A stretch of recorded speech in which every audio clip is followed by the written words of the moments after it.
नमस्कार। आज हम बात करेंगे रेगिस्तान के एक ऐसे हीरो की जो सिर्फ एक पेड़ नहीं है बल्कि एक पूरी सभ्यता का आधार है। ये संस्कृति, बलिदान और जिंदगी का एक जीता जागता प्रतीक है। तो चलिए इस कहानी की परतों को खोलते हैं। ये देखिए, राजस्थान के जो राजकीय प्रतीक हैं, उनके बीच में खेजड़ी का पेड़ अपनी अलग ही शान से खड़ा है। ये सिर्फ एक सिंबल नहीं है, बल्कि इस प्रदेश की आत्मा का एक बहुत जरूरी हिस्सा है जो यहाँ के लोगों की पहचान से जुड़ा हुआ है। कभी सोचा है, ऐसा कौन सा पेड़ हो सकता है जिसे न सिर्फ राजस्थान का गौरव कहा जाता हो, बल्कि लोग उसे अपनी इच्छाएं पूरी करने वाला कल्प वृक्ष भी मानते हों?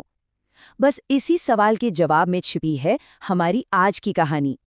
जी हाँ, बिल्कुल सही सोचा। ये कोई और नहीं बल्कि खेजड़ी ही है।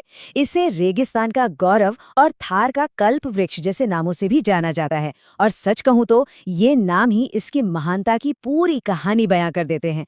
आइए इसकी जड़ों में थोड़ा और गहरा उतरते हैं। देखिए, विज्ञान की दुनिया में इसे प्रोसोपिस सिनेरेरिया के नाम से जाना जाता है और साल 1983 में इसे आधिकारिक तौर पर राजस्थान का राज्य वृक्ष घोषित किया गया, जिससे इसे वो सम्मान मिला जिसका ये हमेशा से हकदार था। और हाँ, एक मजेदार बात, ये जो साइंटिफिक नाम रखने का चलन है, ये कहाँ से आया? इसके पीछे महान वैज्ञानिक कैरलस लिनियस का दिमाग था, जिन्होंने दुनिया भर के जीव जंतुओं को नाम देने का एक ऐसा सिस्टम बनाया जो आज भी विज्ञान की नींव माना जाता है। खेजड़ी के इतिहास में दो तारीखें तो सुनहरे अक्षरों में लिखी गई हैं। एक 1983, जब इसे राज्य वृक्ष का ताज मिला, और ठीक 5 साल बाद 1988 में वर्ल्ड एनवायरनमेंट डे पर इसके सम्मान में 60 पैसे का एक डाक टिकट भी जारी किया गया। सोचिए, इसकी कहानी घर घर तक पहुंची होगी। लेकिन खेजड़ी सिर्फ एक पेड़ नहीं है, ये रेगिस्तान के लोगों की जिंदगी का एक धड़कता हुआ हिस्सा है। चलिए देखते हैं कि ये कैसे उनकी संस्कृति और रोज की जिंदगी में इतनी गहराई से रचा बसा हुआ है। इसकी लोकप्रियता का अंदाजा तो इसी बात से लगा सकते हैं कि ये हर जगह अपनेपन का एहसास कराता है। पंजाब और हरियाणा में इसे प्यार से जांटी कहते हैं, तो तमिल में प्यामे, कन्नड़ में ये बन्ना बन्नी है, सिंधी में धोकड़ा, और बिश्नोई समुदाय के लिए तो ये पवित्र शमी वृक्ष है। देखिए, एक ही पेड़ के कितने सारे प्यारे नाम। इसे जीवन का वृक्ष कहना बिल्कुल सही है, क्योंकि इसका हर एक हिस्सा जिंदगी देता है। इसकी हरी फलियों से तो वो मशहूर सांगरी की सब्जी बनती है जो राजस्थान की शान है। सूही फलियां खोखा बन जाती हैं, और इसकी पत्तियां, जिन्हें लूंग कहते हैं, वो तो रेगिस्तान के जानवरों के लिए अमृत जैसा चारा है। पर इसका महत्व सिर्फ पेट भरने तक ही सीमित नहीं है, ये तो आत्मा को भी छूता है। विजयादशमी यानी दशहरे के पवित्र दिन पर खेजड़ी के पेड़ की पूजा की जाती है, जो इसे आस्था और भक्ति का एक बहुत बड़ा प्रतीक बना देती है। अब हम इस कहानी के सबसे मार्मिक और प्रेरणा देने वाले हिस्से की तरफ बढ़ रहे हैं। ये त्याग और बलिदान की एक ऐसी अविश्वसनीय गाथा है जो खेजड़ी के महत्व को एक नए अमर स्तर पर ले जाती है। साल था 1730। जगह थी जोधपुर का एक छोटा सा गांव खेजड़ली। यहाँ इतिहास की एक ऐसी घटना घटने वाली थी जिसकी गूंज आज भी सुनाई देती है। हुआ ये कि उस समय जोधपुर के महाराजा अभय सिंह को अपने नए महल के लिए लकड़ी की जरूरत थी। उनके हुक्म पर उनके आदमी कुल्हाड़ियां लेकर खेजड़ली गांव पहुंच गए। उनका बस एक ही मकसद था, खेजड़ी के हरे भरे पेड़ों को काट डालना। लेकिन तभी गांव की एक साधारण सी महिला अमृता देवी बिश्नोई असाधारण हिम्मत के साथ आगे आईं। उन्होंने पेड़ों को बचाने के लिए इसका विरोध किया। वो एक पेड़ से लिपट गईं और इतिहास के वो अमर शब्द कहे, सिर साटे रूख रहे तो भी सस्तो जान। इसका मतलब है, अगर सिर कटवाकर भी एक पेड़ बच जाए तो ये सौदा बहुत सस्ता है। ये प्रकृति के लिए प्यार की एक ऐसी मिसाल है जो शायद ही कहीं और मिले। अमृता देवी के इस बलिदान को देखकर गांव के एक दो नहीं, पूरे 363 और लोग, जिनमें महिलाएं और बच्चे भी शामिल थे, पेड़ों को बचाने के लिए एक एक कर अपनी जान देने आगे आ गए। विश्नोई समुदाय में प्रकृति की रक्षा के लिए दिए गए इस महान बलिदान को एक विशेष नाम दिया गया है, साका या खड़ाना। ये सिर्फ एक घटना नहीं, बल्कि उनकी संस्कृति और पहचान का एक अटूट हिस्सा बन गया है। इस दिल दहला देने वाली घटना ने एक ऐसी विरासत को जन्म दिया जो आज भी पूरी दुनिया को प्रेरणा देती है।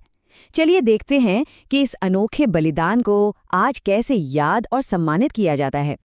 उन 363 अमर आत्माओं के बलिदान को सम्मान देने के लिए हर साल 12 सितंबर को खेजड़िली दिवस मनाया जाता है, ताकि उनकी कहानी और उनका संदेश हमेशा हमेशा जिंदा रहे।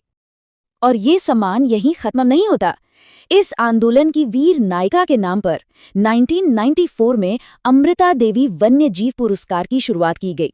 ये वाइल्ड लाइफ कंजर्वेशन के लिए दिया जाने वाला भारत का सर्वोच्च सम्मान है, जो उनके बलिदान को अमर बनाता है। इस पुरस्कार के तहत जो संस्थाएं प्रकृति की रक्षा करती हैं, उन्हें 50,000 रुपये और व्यक्तियों को 25,000 रुपये की राशि दी जाती है, ताकि अमृता देवी की विरासत को आगे बढ़ाने वालों को और हिम्मत मिले। इतने गौरवशाली इतिहास और सांस्कृतिक महत्व के बावजूद आज खेजड़ी का पेड़ खुद खतरों से घिरा है। इसे हमारे संरक्षण की सख्त जरूरत है। आइए देखते हैं कि इसके सामने आज क्या चुनौतियां हैं। आज इस महान पेड़ को दो बड़े जैविक खतरों का सामना करना पड़ रहा है। एक कीड़ा है जिसका नाम है सेलेस्टरना और एक फंगस है ग्लिकोट्रोमा। ये दोनों दुश्मन चुपचाप इसे अंदर से खोखला कर रहे हैं। लेकिन उम्मीद अभी बाकी है। इन खतरों से निपटने के लिए 1991 में ऑपरेशन खेजड़ा नाम का एक विशेष अभियान शुरू किया गया था। इसका सिर्फ एक ही मकसद है, इस अमूल्य राज्य वृक्ष को बचाना और संरक्षित करना। और अंत में एक हैरान कर देने वाला फैक्ट जो इस पेड़ की सहनशक्ति को दिखाता है। वैज्ञानिकों का मानना है कि खेजड़ी का पेड़ 5,000 साल तक जिंदा रह सकता है। ये इसकी असाधारण शक्ति और लचीलेपन का प्रतीक है। तो आखिर में सवाल यही उठता है, एक पेड़ की ये कहानी हमें इंसान और प्रकृति के नाजुक रिश्ते के बारे में क्या सिखाती है? खेजड़ी की कहानी सिर्फ एक पेड़ की नहीं है, बल्कि ये साथ रहने, सम्मान करने और निस्वार्थ बलिदान की कहानी है, जो हमें गहराई से सोचने पर मजबूर करती है कि हम अपनी धरती के लिए क्या कर रहे हैं। राजस्थान का राज्य पुष्प, ये नाम सुनते ही जहन में शायद एक फूल की तस्वीर आती होगी, लेकिन ये सिर्फ एक फूल नहीं है, बल्कि रेगिस्तान की धड़कन है। आज हम जानेंगे रोहिड़ा की कहानी, जो खूबसूरती और जीवटता दोनों का प्रतीक है। चलिए शुरू करते हैं। ये देखिए, ये है रोहिड़ा। इसे प्यार से मरुशोभा भी कहते हैं, मतलब मरुस्थल की शोभा। नाम ही कितना खूबसूरत है ना? अपने आप में ही इसकी पूरी कहानी बयां कर देता है। तो जब नाम की बात छिड़ी ही है, तो चलिए सबसे पहले इसके अलग अलग नामों के बारे में ही जानते हैं और ये भी समझते हैं कि ये नाम इसे इतना खास क्यों बनाते हैं। वैसे तो कई नाम हैं, लेकिन इसके दो नाम सबसे ज्यादा मशहूर हैं। एक तो है मरुशोभा, जो इसकी बेहिसाब खूबसूरती को बयां करता है, और दूसरा है रेगिस्तान का सागवान, जो इसकी मजबूत लकड़ी की वजह से पड़ा है। मतलब ये फूल सिर्फ सुंदर नहीं, बल्कि ताकतवर भी है, और रेगिस्तान के मुश्किल हालात में टिके रहने के लिए भाई दोनों ही जरूरी हैं। और अपनी इसी खासियत की वजह से रोहिड़ा को एक बहुत बड़ी पहचान मिली। चलिए अब उस ऐतिहासिक पल की ओर बढ़ते हैं, जब इसे ऑफिशियली, मतलब आधिकारिक तौर पर राजस्थान का प्रतीक चुना गया। अब बात करते हैं एक खास साल की, 1983। ये साल रोहिड़ा के इतिहास में कह सकते हैं एक मील का पत्थर है। पर ऐसा क्या हुआ था इस साल? जी हाँ, तारीख थी 21 अक्टूबर 1983। इसी दिन राजस्थान सरकार ने रोहिड़ा को राज्य पुष्प का दर्जा दिया। सोचिए, इस एक घोषणा ने इसे सिर्फ एक जंगली फूल से उठाकर पूरे राज्य की पहचान बना दिया। तो ये तो हो गई इसके इतिहास और पहचान की बात। अब थोड़ा और अंदर चलते हैं, जरा इसके कुछ साइंटिफिक और बायोलॉजिकल पहलुओं पर भी नजर डालते हैं। अच्छा, विज्ञान की दुनिया में रोहिड़ा को एक अलग ही नाम से जाना जाता है, टेकोमेला अंडुलाटा। और हाँ, जोधपुर और उसके आसपास के इलाकों में इसे मारवाड़ टीक भी कहते हैं। ये नाम बार बार इसकी लकड़ी की क्वालिटी की तरफ इशारा करता है। तो अगर रोहिड़ा की प्रोफाइल पर एक झटपट नजर डालें तो कुछ बातें बिल्कुल साफ हो जाती हैं। इसका साइंटिफिक नाम है टेकोमेला अंडुलाटा। आम भाषा में इसे मारवाड़ टीक भी कहते हैं। खिलने का मौसम है मार्च अप्रैल, और रंग वो तो लाजवाब है, गहरा केसरिया पीला। ये सारी जानकारी मिलकर इसकी एक पूरी तस्वीर बनाती है। और ये देखिए, ये तस्वीर उस जानकारी को कितनी खूबसूरती से जिंदा कर देती है। जरा सोचिए, जब तपते रेगिस्तान में बसंत आता है तो रोहिड़ा के ये गहरे केसरिया पीले फूल खिलकर पूरे माहौल में जैसे जान डाल देते हैं। सच में ये नज़ारा देखने लायक होता होगा। तो अब सवाल ये उठता है कि अगर इन खूबसूरत फूलों को अपनी आंखों से देखना हो तो राजस्थान में आखिर जाएं कहाँ? चलिए इसका जवाब भी ढूंढते हैं। देखिए, रोहिरा आपको मुख्य रूप से राजस्थान के पश्चिमी हिस्से में मिलेगा। ये वही इलाका है जो थार मरुस्थल का एक बड़ा हिस्सा कवर करता है। तो जाहिर है ये इस फूल के लिए एक तरह से उसका अपना घर है। और अगर जिलों की बात करें तो खास तौर पर ये फूल आपको जैसलमेर, जोधपुर, पाली, अजमेर, नागौर, बीकानेर, चूरू, झुंझुनू और सीकर, इन सब जगहों पर खूब मिलेगा। ये लिस्ट ही बताती है कि रोहिड़ा पश्चिमी राजस्थान की पहचान में कितनी गहराई तक बसा हुआ है। तो इस पूरी बातचीत के बाद एक सवाल मन में आता है, क्या रोहिड़ा सिर्फ एक ऑफिशियल सिंबल है या फिर ये रेगिस्तान की खूबसूरती, वहां के जीवन की जिद और कुदरत की एक बेशकीमती देन का जीता जागता उदाहरण है? शायद ये इन सबसे नमस्कार। चलिए आज बात करते हैं राजस्थान के राज्य पशुओं के बारे में। अब ये टॉपिक सुनने में जितना सीधा लगता है, असल में उतना है नहीं, क्योंकि इसमें एक बड़ा ही अनोखा ट्विस्ट है। जी हाँ, बिल्कुल सही सुना। राजस्थान का एक नहीं बल्कि दो ऑफिशियल राज्य पशु हैं। तो सवाल ये उठता है कि भाई ऐसा क्यों? एक ही राज्य को दो सिंबल्स की जरूरत आखिर क्यों पड़ी? चलिए आज इसी दिलचस्प पहेली को सुलझाते हैं। तो ये है वो दो खास जानवर। एक तरफ है चिंकारा, जो वाइल्ड लाइफ यानी वन्य जीव श्रेणी को रिप्रेजेंट करता है, और दूसरी तरफ है हमारा ऊंट, जो लाइव स्टॉक यानी पालतू पशु श्रेणी का गौरव है। ये जो बंटवारा है ना, यही राजस्थान की उस अनोखी सोच को दिखाता है, जहाँ प्रकृति और संस्कृति दोनों को एक साथ सम्मान दिया जाता है। तो चलिए सबसे पहले बात करते हैं वन्य जीव श्रेणी के प्रतिनिधि की, यानी चिंकारा के बारे में। अगर साइंटिफिक नाम की बात करें तो इसे कहते हैं गजेला बिनेटी, और आमतौर पर इसे इंडियन गजेल के नाम से भी जाना जाता है। ये एंटीलोप प्रजाति का एक जीव है और अपनी खूबसूरती और अविश्वसनीय फुर्ती के लिए तो ये मशहूर है ही।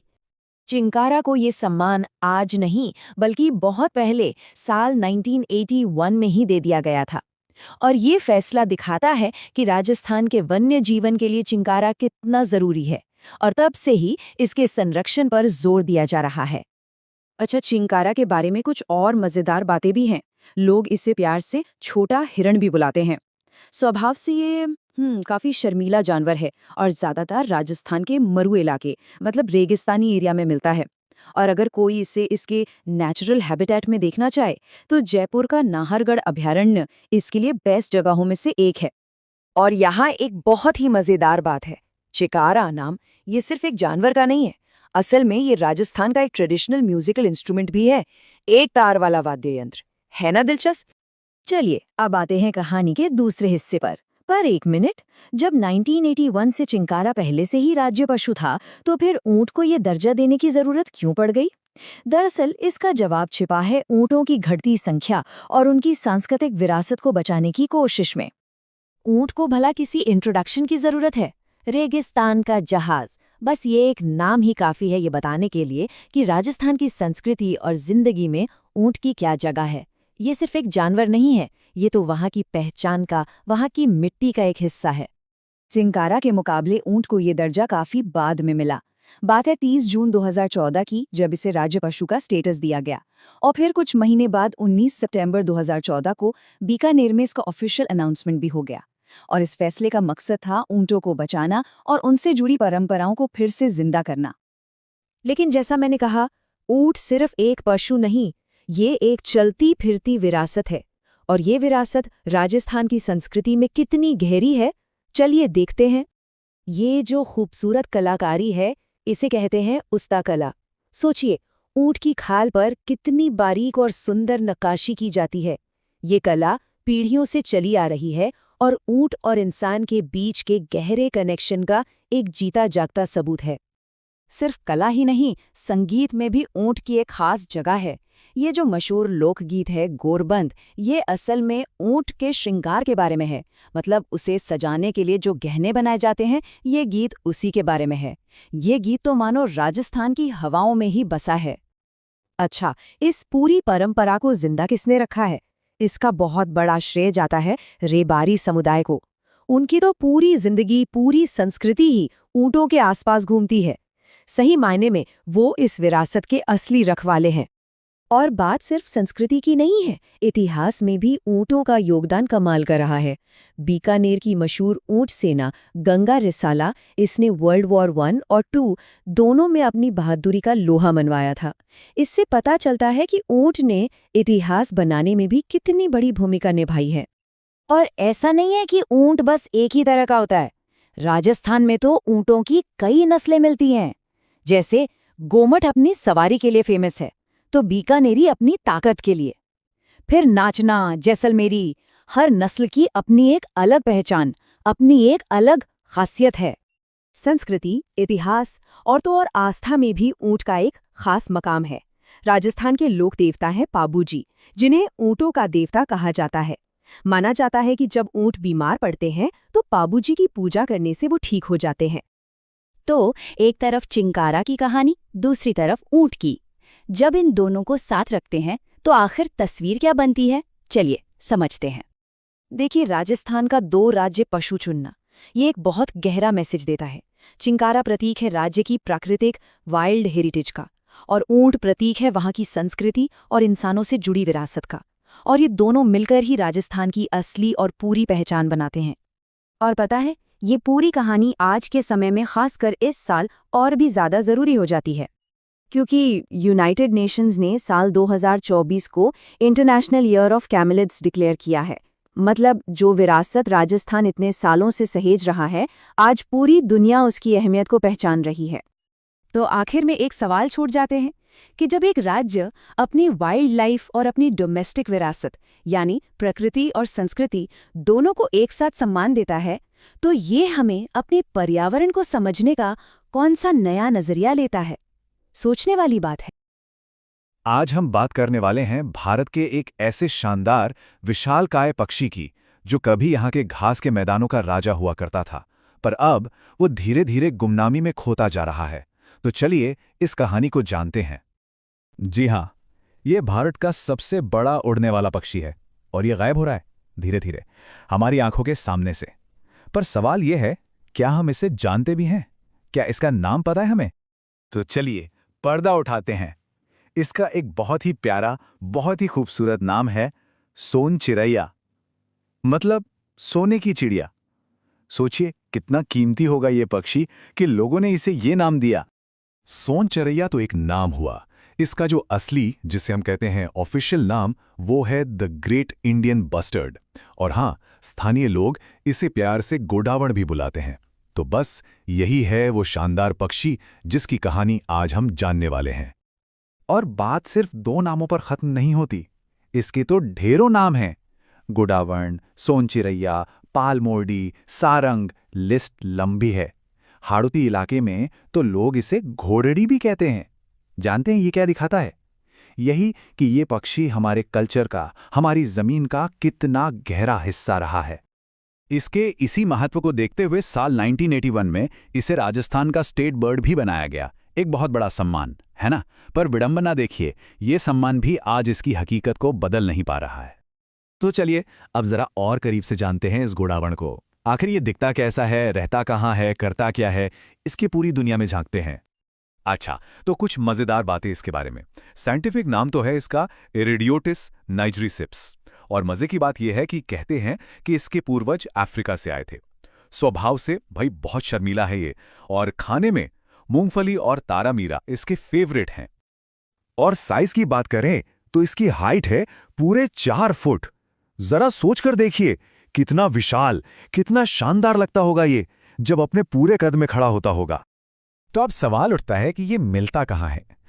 ये ज्यादातर राजस्थान के कुछ चुनिंदा इलाकों तक ही सिमट कर रह गया है, जैसे जैसलमेर बाड़मेर का मरु उद्यान, या फिर बारां का सोरसन और अजमेर का सोकलिया इलाका। बस यही अब इसके मुख्य ठिकाने हैं। लेकिन इसकी ये जो छोटी सी दुनिया है ना, इस पर अब एक बहुत बड़ा, बहुत गहरा संकट मंडरा रहा है। एक ऐसा खतरा जो शायद इसके पूरे वजूद को ही खत्म कर दे। ये कोई आम खतरा नहीं है।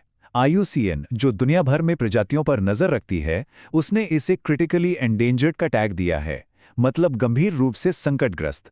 ये सिर्फ एक वार्निंग नहीं है, इसका सीधा मतलब है कि ये प्रजाति जंगल से हमेशा हमेशा के लिए खत्म होने की कगार पर है। और हैरानी की बात यह है कि ऐसा भी नहीं कि कानून इसकी हिफाजत नहीं कर रहा। अरे इसे तो Indian wild life protection act 1972 के शेड्यूल 1 में रखा गया है। ये किसी भी जानवर को मिलने वाली सबसे तगड़ी कानूनी प्रोटेक्शन होती है। तो फिर इतनी प्रोटेक्शन के बावजूद गड़बड़ कहाँ है? देखिए, सबसे बड़ी विडंबना यही है, इसका सबसे बड़ा दुश्मन है हमारी तरक्की, यानी हाई वोल्टेज बिजली की तारें। इसका शरीर भारी है और इसकी नजरें सामने की तरफ होती हैं, ऊपर नहीं। नतीजा, ये अक्सर इन तारों को देख नहीं पाता और इनसे टकराकर अपनी जान दे बैठता है। और यही इसकी घटती आबादी की सबसे बड़ी वजह है। और इस मुश्किल को जो चीज और भी ज्यादा बढ़ा देती है, वो है ये नंबर 1। गुड्डावण एक बार में सिर्फ एक ही अंडा देता है, मतलब इसकी आबादी बढ़ने की रफ्तार बहुत ही धीमी है। जरा सोचिए, जब इतने पक्षी मर रहे हों तो ये लड़ाई कितनी मुश्किल हो जाती है। तो इन सारे खतरों और मुश्किलों को देखते हुए सवाल ये उठता है कि क्या कोई उम्मीद बाकी है? क्या इस शानदार पक्षी का कोई भविष्य बचेगा भी या नहीं? हाँ, एक उम्मीद की किरण जरूर है, और वो है जोधपुर का जंतुवालय। ये जगह इसके वजूद को बचाने के लिए एक बहुत बड़ा सेंटर बन गई है।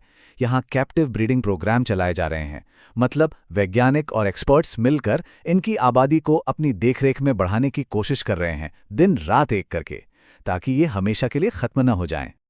लेकिन तमाम कोशिशों के बावजूद वो आखिरी सवाल अपनी जगह पर कायम है। सोन चिरैया, गोडावण, द ग्रेट इंडियन बस्टर्ड, क्या ये खूबसूरत नाम बस किताबों और तस्वीरों में ही जिंदा रह पाएंगे, या क्या हमारी आने वाली पीढ़ियां भी इसे असल में घास के मैदानों में शान से चलते हुए देख पाएंगी? इसका जवाब कहीं ना कहीं हम सब के आज के एक्शन में छिपा। नमस्कार, चलिए आज आपको ले चलते हैं राजस्थान की उस रंगीली दुनिया में जहां हर धुन में एक कहानी है और हर कदम पर इतिहास। आइए साथ मिलकर राजस्थान के उन सांस्कृतिक प्रतीकों को समझते हैं जो इसे इतना खास, इतना अनूठा बनाते हैं। ये सिर्फ एक गाने के बोल नहीं है, ये एक एहसास है, एक दिली न्योता है जो कहता है कि आइए राजस्थान के दिल में झांक कर देखिए। ये मेहमान नवाजी का, अपनेपन का एक वादा है, एक ऐसी संस्कृति का वादा जो बाहें फैलाकर हर किसी का स्वागत करती है। तो अपनी इस यात्रा की शुरुआत करते हैं राजस्थान के राज्य गीत केसरिया बालम से। इसे मांड गायकी में गाया जाता है। मांड एक ऐसी शैली है जिसमें आपको रेगिस्तान का दर्द भी महसूस होगा और शाही महफिलों की वो शान भी दिखाई देगी। अब देखिए, एक ही गीत को दो महान आवाज़ों ने हमेशा के लिए अमर बना दिया। एक तरफ थी उदयपुर की मांगी बाई, जिन्होंने इसे सबसे पहले अपनी आवाज़ दी, और दूसरी तरफ थी बीकानेर की अल्लाह जिल्ला बाई, जिन्होंने इसे दुनिया के कोने कोने तक पहुंचा दिया। अल्लाह जिल्ला बाई को यूं ही नहीं मरु कोकिला कहा जाता था। मरु कोकिला मतलब रेगिस्तान की कोयल। उनकी आवाज में वो कशिश थी कि सुनने वाला बस खो जाता था। और जब उन्होंने पहली बार बीकानेर के महाराजा गंगा सिंह के दरबार में ये गीत गाया तो समझिए इतिहास ही बन गया। अच्छा, स्वागत गीत तो हो गया, लेकिन उसके बाद क्या? उसके बाद होता है जश्न, और राजस्थान में जश्न का दूसरा नाम है घूमर। ये सिर्फ एक डांस नहीं है, ये एक उत्सव है जो हर खुशी के मौके का एक जरूरी हिस्सा है। घूमर को एक बहुत ही खास दर्जा दिया गया है। इसे राज्य नृत्यों का सिरमौर कहते हैं। मतलब राजस्थान के जितने भी लोक नृत्य हैं, ये उन सबके सर का ताज है, सबसे ऊपर। और बात सिर्फ सिरमौर होने तक ही नहीं रुकती, इसे राजस्थानी नृत्यों की आत्मा भी कहा जाता है। ये दिखाता है कि घूमर सिर्फ एक नाच नहीं, बल्कि ये राजस्थान की संस्कृति की रूह है, उसकी जान है। इस मशहूर नृत्य की एक और बहुत अहम बात है, वो ये कि इसे सिर्फ महिलाएं ही करती हैं। लहंगे का वो घेरा जब घूमता है तो वो सिर्फ देखने में खूबसूरत नहीं लगता, बल्कि वो एक पूरी की पूरी परंपरा को हमारे सामने जिंदा कर देता है। तो लोक कला से अब थोड़ा शास्त्रीय कला की ओर बढ़ते हैं। कथक, जो पूरे उत्तरी भारत का एक बड़ा शास्त्रीय नृत्य है, उसका राजस्थान में एक बहुत ही खास और ऐतिहासिक घर है। वैसे तो कथक का जो मुख्य केंद्र है वो लखनऊ माना जाता है, लेकिन राजस्थान ने इसे अपनी एक अलग पहचान दी है, एक अलग रंग दिया है, जिसे हम सब जयपुर घराने के नाम से जानते हैं। देखिए, कोई भी कला हो वो कलाकारों के बिना अधूरी है। है ना? ये कलाकार ही तो हैं जो इन परंपराओं को जिंदा रखते हैं, एक पीढ़ी से दूसरी पीढ़ी तक ले जाते हैं। तो सवाल ये है कि राजस्थान में कथक की ये परंपरा शुरू किसने की? इसका श्रेय जाता है भानुजी महाराज को। इन्हें ही जयपुर घराने का संस्थापक या जन्मदाता माना जाता है। और यहीं पर हम इस पूरी चर्चा के सबसे गहरे सवाल पर आकर रुकते हैं। सोचिए जरा, कला और कलाकार, कौन किसे अमर बनाता है? क्या अल्लाह जिल्ला बाई ने केसरिया बालम को अमर बनाया या उस गीत ने उन्हें हमेशा के लिए अमर कर दिया? क्या कथक भानुजी महाराज की वजह से है या भानुजी महाराज कथक की वजह से अमर हैं? कला और कलाकार, आखिर कौन किसे अमर बनाता है? इस पर सोचिएगा जरूर। चलिए आज बात करते हैं राजस्थान की, महलों, किलों और रेगिस्तान की धरती। लेकिन क्या किसी ने कभी सोचा है कि यहाँ का राज्य खेल क्या हो सकता है? आज हम एक ऐसे ही चौंकाने वाले सच का पता लगाएंगे। तो शुरू करें। अच्छा, जब कोई कहता है राजस्थान, तो दिमाग में सबसे पहले क्या आता है? शायद ऊंटों की दौड़, या फिर वो राजसी ठाट-बाट वाला पोलो, या हो सकता है क्रिकेट का जुनून जो पूरे देश में है। लेकिन इस ऐतिहासिक धरती का ऑफिशियल खेल क्या हो सकता है? कोई अंदाजा? तो जवाब है बास्केटबॉल। जी हाँ, बिल्कुल सही सुना। राजस्थान का राज्य खेल बास्केटबॉल है। सुनने में शायद थोड़ा अजीब लगे, है ना? पर इस हैरान कर देने वाले तथ्य के पीछे एक बहुत ही दिलचस्प कहानी छिपी हुई है। तो फिर चलिए थोड़ा सा टाइम में पीछे चलते हैं और देखते हैं कि ये फैसला आखिर लिया कब और क्यों गया है। ये कहानी आज की नहीं है, बल्कि उस वक्त की है जब भारत को आज़ादी मिली ही थी। साल था 1948, जब ये अहम फैसला लिया गया था। वो साल था 1948। सोचिए, भारत एक नए देश के तौर पर अपनी पहचान बना रहा था और हर राज्य अपनी एक अलग पहचान गढ़ने में लगा था। और ठीक उसी दौर में राजस्थान ने एक ऐसा कदम उठाया जिसकी उम्मीद शायद ही किसी ने की होगी। उन्होंने बास्केटबॉल जैसे एक ग्लोबल खेल को अपनी संस्कृति का हिस्सा बना लिया। तो आखिर ये राज्य खेल होने का मतलब क्या है? देखिए, ये सिर्फ एक टैग नहीं है। ये उस राज्य की खेल भावना और उसकी पहचान का प्रतीक होता है। ये एक तरह का वादा है कि उस खेल को बढ़ावा दिया जाएगा और उसे एक खास सम्मान मिलेगा। तो ये खेल आखिर है क्या? चलिए बास्केटबॉल के कुछ बुनियादी उसूलों को समझते हैं ताकि हम जान सके कि ये खेल कैसे खेला जाता है। बास्केटबॉल के खेल में एक नंबर सबसे अहम है और वो है 5। यही नंबर इस खेल की पूरी बुनियाद है। इसका सीधा सा मतलब है कि कोर्ट पर एक समय में हर टीम से 5 खिलाड़ी मैदान में होते हैं, यानी कुल 10 खिलाड़ी, 2 टीमें और एक ही मकसद, गेंद को बास्केट में डालना। और इस खेल को दुनिया भर में कौन कंट्रोल करता है? ये जिम्मेदारी है FIBA की, यानी इंटरनेशनल बास्केटबॉल फेडरेशन की। यही वो संस्था है जो पूरी दुनिया में इस खेल के नियम बनाती है और उन्हें लागू करवाती है। तो अब देखिए, इस बात को 75 साल से भी ज्यादा का वक्त गुजर चुका है। तो सवाल ये उठता है कि इस फैसले की विरासत क्या रही है? क्या बास्केटबॉल आज भी राजस्थान के दिलों में बसता है या ये सिर्फ किताबों में दर्ज एक फैक्ट बनकर रह गया है? सोचिए, ये सफर शुरू हुआ था 1948 में, लेकिन आज ये कहाँ खड़ा है? इतने लंबे अरसे के बाद इस दर्जे का राजस्थान की खेल संस्कृति पर असल में क्या असर पड़ा है? ये एक बहुत बड़ा सवाल है। और यही बात तो सबसे ज्यादा हैरान करती है। एक ऐसा फैसला जो 75 साल से भी ज्यादा समय से कायम है। पीढ़ियां बदल गई, जमाना बदल गया, लेकिन बास्केटबॉल आज भी राजस्थान का राज्य खेल है। तो बस हम आपको इसी एक सवाल के साथ छोड़े जाते हैं। 75 से ज्यादा साल बाद राजस्थान के लिए बास्केटबॉल का राज्य खेल होना क्या मायने रखता है? क्या ये सिर्फ सामान्य ज्ञान की किताबों में दर्ज एक सवाल है, या इसका आज भी राजस्थान की संस्कृति से कोई गहरा नाता है? इस पर विचार जरूर। अगर आपको ये वीडियो पसंद आ रहा है तो जरूर एक लाइक कर दीजिए। आपका एक लाइक हमें और बेहतर वीडियो बनाने के लिए मोटिवेट करता है। अगर आपने अभी तक चैनल को सब्सक्राइब नहीं किया है तो अभी कर लीजिए और साथ में बेल आइकन दबाइए ताकि जब भी नया वीडियो आए आप सबसे पहले देख सकें। वीडियो को अपने दोस्तों के साथ शेयर करना मत भूलिए। और अगर आप हमारे साथ टेलीग्राम और व्हाट्सएप ग्रुप में जुड़ना चाहते हैं तो नीचे डिस्क्रिप्शन में दिए गए लिंक पर क्लिक करें।